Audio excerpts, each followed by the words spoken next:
Next question is from Samantha. Samantha says that she is currently on week 3 of Bikini Body and seeing awesome results already. Her question has to do with how dairy affects weight loss. Should I completely cut it out? The only dairy in my diet is coming from cheese right now to also help hit my fat macros, and I'm a total cheese lover.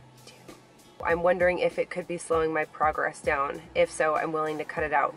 Thanks. My advice is don't cut it out just based on what you said. So everybody gets all crazy with the show prep diets and they live their life like every week is the week before a show. No dairy, no sugar, no salt, no water. And you can't live like that. So the number one question, and the reason that Jesse's Girls started, is because I always want to answer yes to, can I do this forever? Do I want to do this forever? So if you are deciding to do something long-term, even short-term, like 12 weeks or longer, cutting dairy out. Do you want to cut dairy out? Do you love dairy? If you love dairy, I love dairy. I love cheese. I guarantee you I love cheese more than you love cheese, Samantha. I am obsessed with cheese and I want it on everything.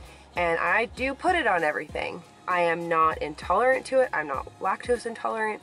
I am not cutting fat because I'm eating cheese and dairy. So I know for a fact that I am not sensitive to dairy. Dairy is so interesting. So basically what it is, it's like a unicorn, okay? So you never know what it's doing to your body until it is causing you any sort of issues. That's basically how you can break dairy down. Some of you are intolerant to it, sensitive to it, allergic to it. Some of you aren't. Some of you are a little bit. I don't classify myself as lactose intolerant whatsoever.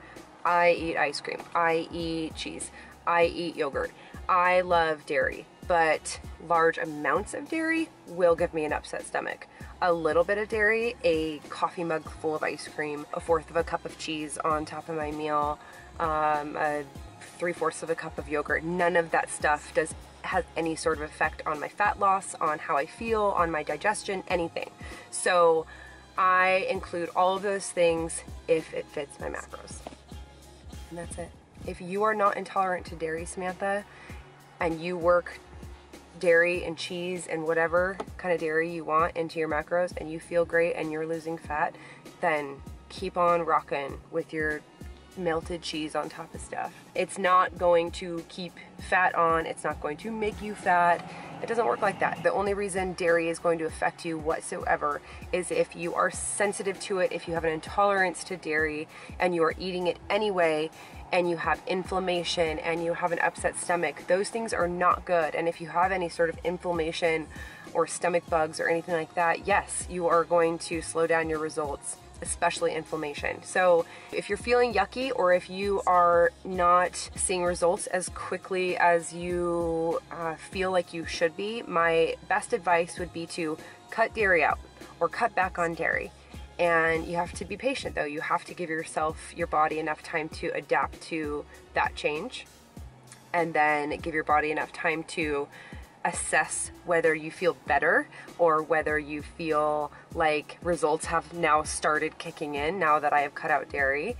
And then I would add some dairy back in and then give yourself some time to readjust to that. And oh shit, I've got a stomachache again. Oh shit, like I've put, my results slowed down. And then that's a pretty good indicator that dairy is affecting you negatively. So that's really the only way you can test, unless you go get some allergy test or sensitivity test or whatever people go get that gives them this big giant chart and costs a whole bunch of money. And the only bad thing about those tests is that a month later, literally, that whole entire test could read differently. So I've never gotten one of those tests that tells you what your food allergies are and stuff, unless one is like a big food allergy or sensitivity.